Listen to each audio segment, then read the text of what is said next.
Welcome to Bonnie's Beat. I'm your host, Bonnie Squires. We're coming to you from Radnor Studio 21 in beautiful downtown Wayne. And we like to educate you about important academic activities, cultural activities, charitable agencies, etc. And we have someone very interesting today. You probably read about her in the newspapers. We have Dr. Judith Giesberg, who is a history professor at Villanova University, who's doing a very unique task right now. Judith, thank you so much for taking time out from your difficult task. I'm going to show people what we're talking about. We're talking about the Emily Davis Diaries. This is a page, if we can get a close-up of it, from a diary of a young, free black woman who kept a diary that was about this big. This is a blow-up of her handwriting. And she kept voluminous notes on everything that happened between January 1st, 1861 and 1863. What was the end date of the last entry? The diaries start on January 1st, 1863, and then there are 3 volumes of them. The last volume ends December 31st, 1865. So it's 63, 64, 65. Okay. So it covers the last part of the Civil War, beginning with the Emancipation Proclamation. Well, it's really amazing. Had any of this been transcribed before you tackled it with your graduate students? The diary had been digitized by Penn State and had been available on the original diary pages had been digitized. If you had a giant magnifying glass and good eyes, Yes, right? Right. But what we decided, what we'd like to do, and so that was useful. And many scholars have, well, not many, but a lot of scholars have referred to it, looked at the diary, but you had to really be committed to sort of plow through this diary that's very small. Her handwriting is very good. It's just small. The technical term is eensy teensy. Yes, I mean, the whole. What's the size of her diary? It's about the size. Oh, if you held a smartphone in your hand, that's about the size of her diary. And she wrote a lot of stuff on every page. She did. Well, each page has 3 days. So she really only had room to write maybe 3 sentences. So she filled every page. And then oftentimes at the end of the book, there were these extra pages called Miscellaneous Pages, and she kept writing. So on a particularly memorable day, like when she found out that Lincoln was assassinated on April 15th, 1865, she filled the miscellaneous page as the news was coming in. So first she heard he was shot, then she heard that he died, and then she heard about Booth, and she says some Confederate villain. He was shot by some Confederate villain. So you can sort of follow the news cycle, if you will, by looking at her diary pages, and then if you flip over to some of those days, carry over in the miscellaneous pages.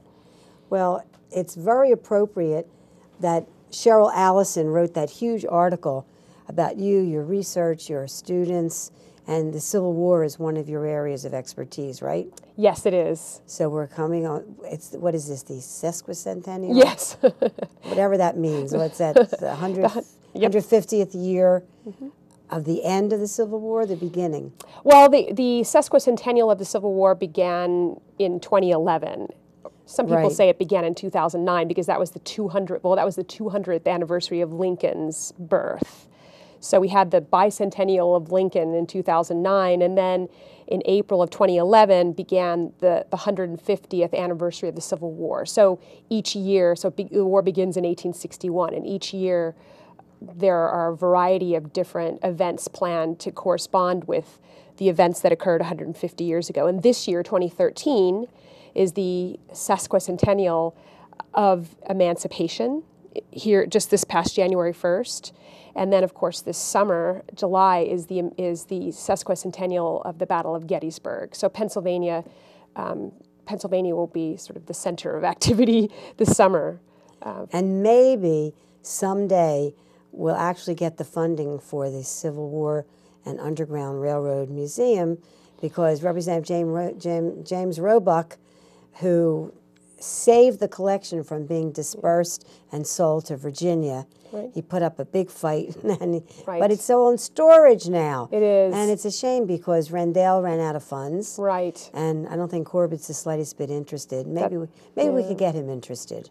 Right, hopefully, and maybe Yes. this summer we'll do it. Maybe we just need to convince them to see sort of all the energy and interest there is Maybe we around could. Gettysburg. Maybe we could tell him it's a football stadium, and then build a museum instead. That's a great idea. It's a great idea. And certainly, there's something to be said about the similarities between reenacting battles, right? Yes. And watching football games, right? It's got to be the same thing. Absolutely. I think that's a brilliant idea. It's great. Anyway, so we're looking now in the next 3 months. We've got Martin Luther King's birthday, which happens to coincide with the second inauguration of President Barack Obama, the first African-American president.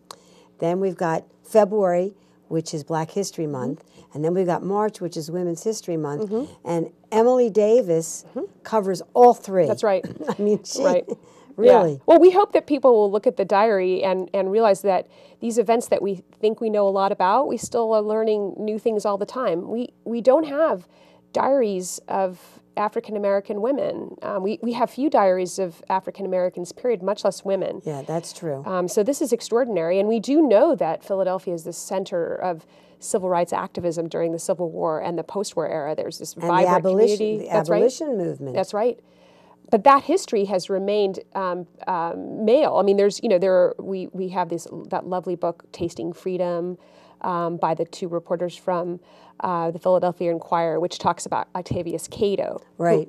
And that's an extraordinary study of, with very little evidence of trying to piece together this. He was a teacher at Emily's school, Cato was. Oh, I was going to ask you, she has such a vocabulary. And the fact that she could write reams was very unique. I mean, over the holidays, rather than watch reruns of all the television shows, my husband and I got hooked on Roots, which was a rerun I had seen originally. Oh, wow. I didn't know it would be played. The BET played like the whole series over a period of days. Oh, great. And it was fascinating. It was very depressing. Oh, yeah. But it was wonderful, and it was very enlightening. Oh, yeah. And especially to look at it 25 years after it had originally, That's right. Alex Haley's That's right. amazing family right. story Yeah. had been written. Yeah. But, I remember the scenes where Kizzy was sold off the plantation Right. because she had learned to read That's and right. write. And she became dangerous in that way. Yes. Yes. And so I thought, well, how did Emily Davis get to be a free black woman? Was she born free? Was she freed? Did somebody buy her freedom? And where was she educated? Right. Because she had such an incredible vocabulary. She did, yeah. I'm so glad you brought up Roots because it's that's really what started this sort of genealogical urge, right? It became this Alex sort Haley. of, right. Yes, People watched that, read the books. He did, as we say in French, he did a mitzvah. He did. That's French, right? Yeah, I think that's French, yeah. Yeah, and since then, people of color have turned to Ancestry and tried to find these family members who they know they have, but slavery erased them. And certainly we had our own issues trying to find Emily. And now Emily's, all of her siblings were born in Pennsylvania, so they were free. Her father, on the other hand, moved to Pennsylvania from Maryland sometime around the beginning of the 19th century, sometime before 1820. He was living in Pennsylvania because all of his children were born in Pennsylvania. We don't know what his status was. Had he been a slave and managed to become free and then come to Pennsylvania to ensure that his children would be free, or did he run away, or would he might not have ever been a slave? His status is difficult to figure out. But we do know that all of these children were born. Emily and her siblings were all born in Pennsylvania, so they would be free. His status might have been a little bit fun. There was a gray area in Pennsylvania, really up until the 1830s. Some people, because emancipation was a gradual process in Pennsylvania, so people could have been freed but indentured. So there was this kind of gray area that would have made it, that only deepens the mystery about her father.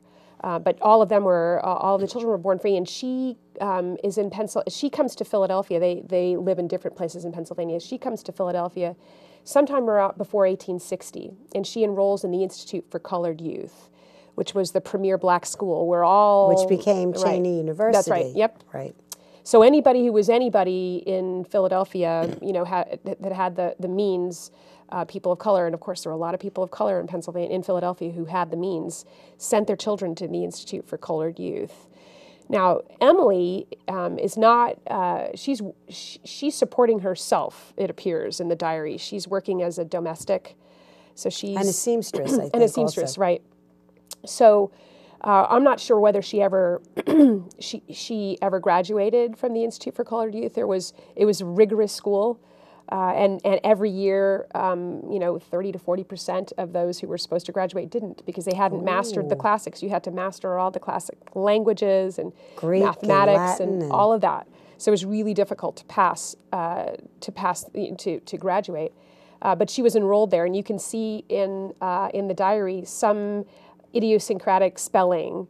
Now sometimes that's just the thing, that there's no explanation for it. Well, it's funny because if you see the way people take shortcuts when they send text messages or emails, That's right. and you know, and they like LOL. It took me a long time to figure out what the heck is LOL. You know? That's right. That's sometimes it's lots of love, but sometimes it's lots of laughs. It is, so right. That's right. It depends. That's right. You know, you have to know the person. That's right. But they also, you know, so shorten words. She did some shorthand stuff. Yes, too. she does. Yeah. Do you want to read a couple of sentences so people have Sure. an idea of the Emily Davis diaries? So this is the page that I blew up for us today is the first day that you'll see online if you go on the website. It's the first... Oh, let's put the website. Can we put the website up on the screen now? It's www.davisdiaries.villanova.edu. We have it up there. All right, great. So when you look at the website, you can see our transcription of the page, and then you can click on the right-hand side and get the original page, so you can read it along with her. And you'll notice that some words we were not able to figure out. Right. So we've put those in brackets. I with did an pretty ellipsis. good reading. Yeah, I thought you did very well. You did very well. You have sharp eyes. I think maybe we're going to have you come over and help us with some of these mystery words. So she starts it, and you'll notice too as you read it that she doesn't necessarily respect the end of the day in the diary. So sometimes you're reading an entry and it bleeds over into the next day. If she has a lot to, there's not a whole lot of space for her. So if she has a lot to say, she'll continue it on into the next day. So you have to keep reading it. It was actually a little book that was a diary that has 3 days of the week and the dates on every page. Right. Okay. Right. So Thursday, January 1st, 1863. Today has been a memorable day, and I thank God I have been spared to see it. The day was religiously observed. All the churches were open. We had quite a jubilee in the evening. I went to the Joneses to a party, had a very pleasant time. That's January 1st, 1863. And that was the day that Lincoln released the Emancipation Proclamation, Right. freeing all the slaves. Although it didn't happen overnight, as you said. Right. It was phased in. Right. They knew about it, but Right. it took a long time. Right. And you can see what's nice about this is that she's free, right? So this is not necessarily going to have an immediate effect on her own legal status, but clearly free people of color were anticipating that this would be the beginning of a solution to a lot of the problems they continued to face with racism and segregation and no political rights. And separation of families. Right. Especially. Right. Because there were always slaves who managed to, either they had a kindly master who on his deathbed would free them, but their other family members had been purchased by other slave masters, and they couldn't go north with them. Right. So the separation, every time I see Kizzy being dragged off and sold to another plantation as punishment, and her screams and her parents' screams, it just breaks your heart. Oh, right. It's so hard to try to understand what it would be like to be owned by somebody and not to be able to decide where you're going to live or whom you're going to live with or whom you're going to marry. That's right. Right. Just astonishing. And so this is This is such a valuable diary. Now, who found this diary? Do you know who found it? That's one of the mysteries that still surrounds the diary. Now, it came to the Historical Society of Pennsylvania, where the diaries still live now, sometime around 10 years ago or so. At least that's when people became aware of it. Right. Now, how it got to the Historical Society of Pennsylvania, we're still not clear, whether or not it was a family member, a descendant. Somebody could have found it in a box when they were cleaning. That's right. I mean, that's what happened to the Baptist Seminary at Lancaster and City Avenue.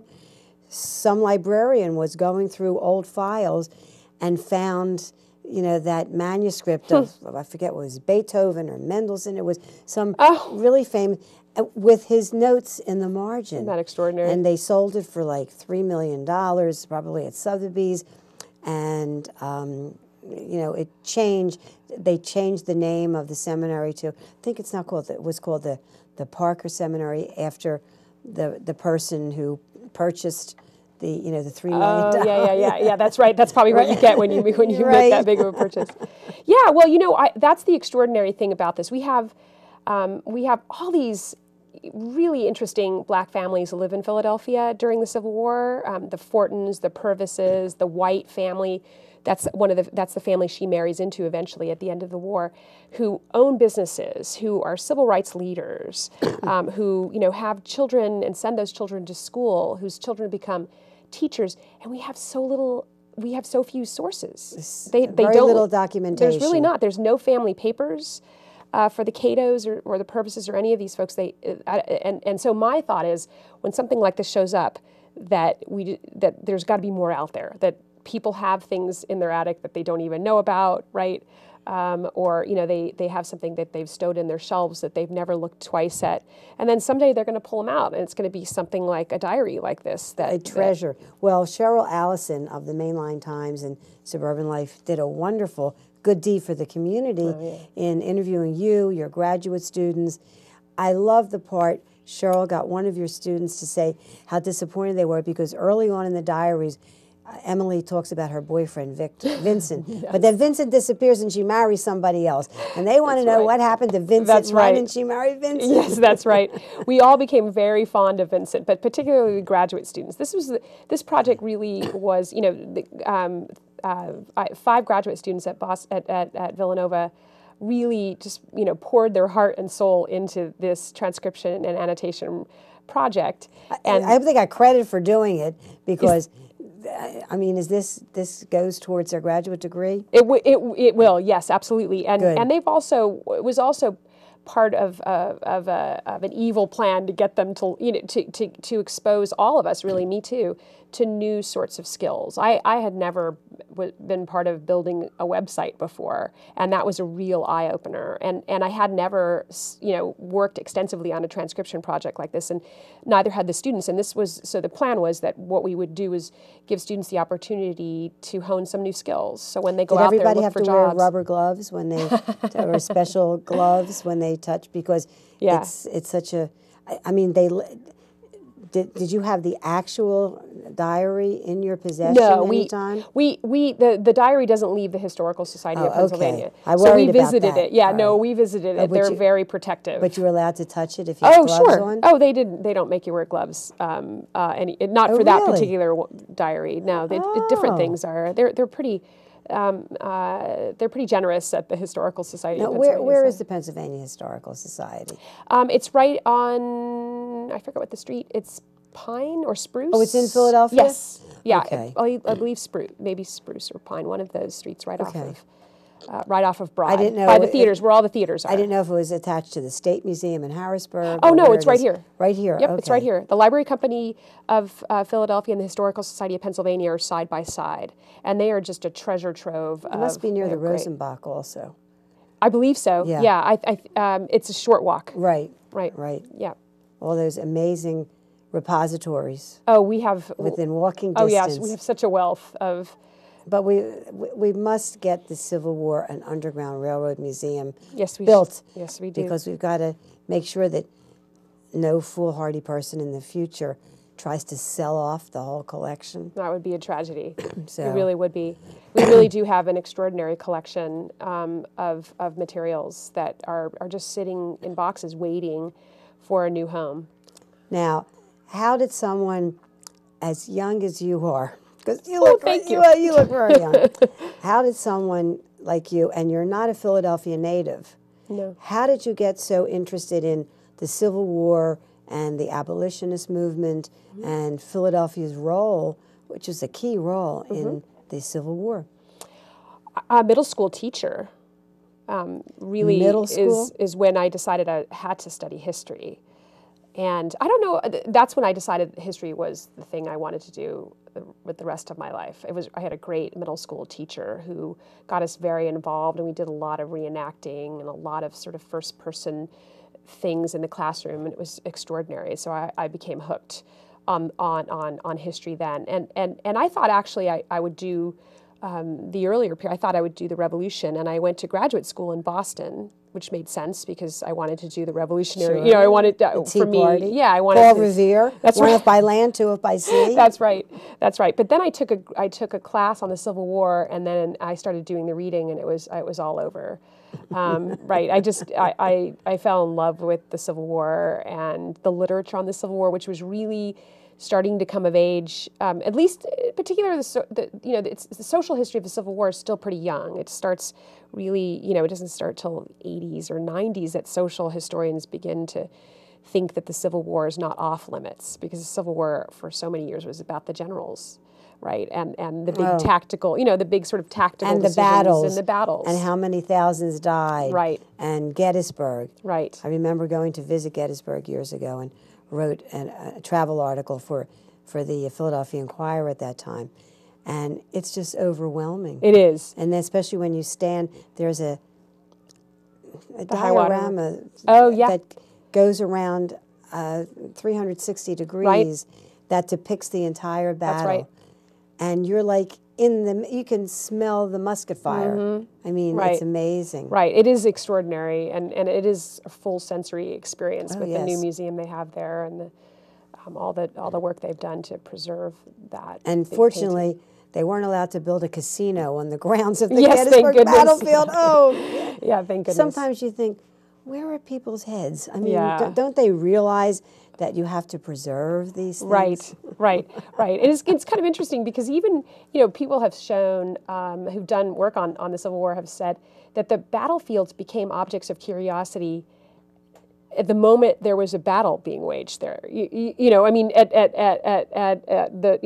the first Battle of Bull Run, people from Washington, D.C. came out with their picnic baskets, thinking that this was going to be a great afternoon, right? Yes, a show. And that kind of continued. I mean, as the battles were being waged, people came, as the moment the battlefield was safe, or maybe even before it was safe, they started scavenging stuff and selling it. So it's not, so on some level, it's unconscionable to think that they would try to market things off of the sacred space. On the other hand, it seems like that's always been there. People were collecting, bone shards and whatever they were collecting, and they were selling those things right in the aftermath of the war. So we're not necessarily any worse than, right, in some ways worse than 19th century Americans about, seeing these spaces as sacred spaces. There's something kind of American about, about forgetting, about sort of blending the sacred with the profane and using these places as marketing, or a way to make way to make money. I can't tell from the way you speak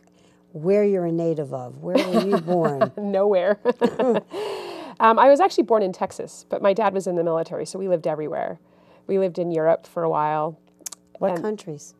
We mostly lived in Frankfurt. By the time I was part of the family, we lived in Germany, but we traveled all over. My dad was originally from Germany. They left when he was a child. They went to Argentina and escaped as World War II was beginning. So they got out. So he grew up in Argentina, but then he came to the United States and joined the Air Force. So So when he was stationed in Germany, it was sort of like his sort of rediscovery of the place of his birth, where he had really had really spent next to no time. But we lived all over the place. How many languages do you speak? Oh, I'm so sorry that you asked me that question. Oh, all right. Okay.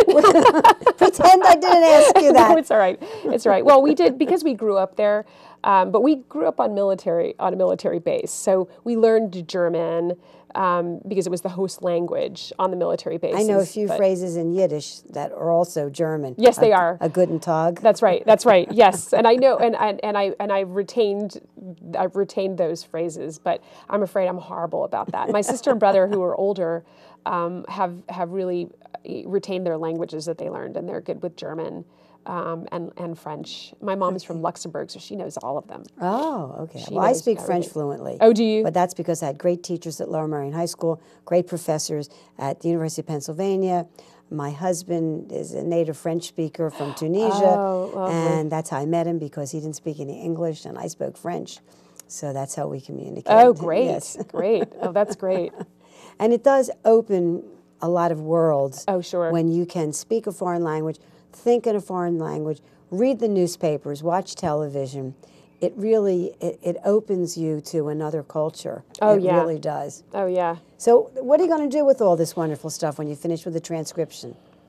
Well, the students, the website is live, and we have it as much of that we've been able to decipher up on the website, but there are a lot of words that we still don't know, and there are a lot of people we haven't been able to identify. So what we hope will happen. You need the Jewish scholars who are working on the fragments, from Qumran scrolls. Oh, that's right. Because I don't know. I mean, I've seen pieces of it. Oh yeah. And if they could figure out what in this Aramaic, this is easy. Yeah. Then they'll be able to read Oh this. yeah, yeah. Well, we hope people like you, right, and your viewers will look at the site and see things that we were not able to see. Okay. And there's a lot of mysteries about her life that we hope will that now that the website is out there, people will know. What happens to her descendants. What are you doing to publicize the website?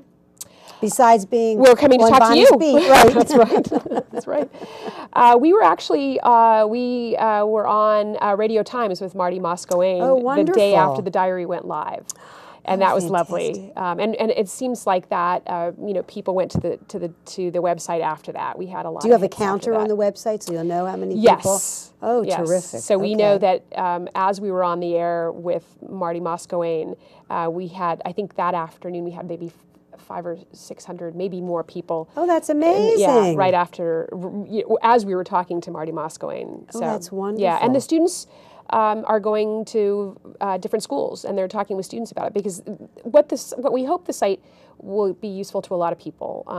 But most importantly, we want young people to read these diary entries and feel like they can experience the Civil War without knowing how it ends, which is how she's experiencing it. So you get all of that emotion in this diary, and it's very personal. When Lincoln dies, you can feel her you can feel her apprehension about what that means, right? Will emancipation die with him?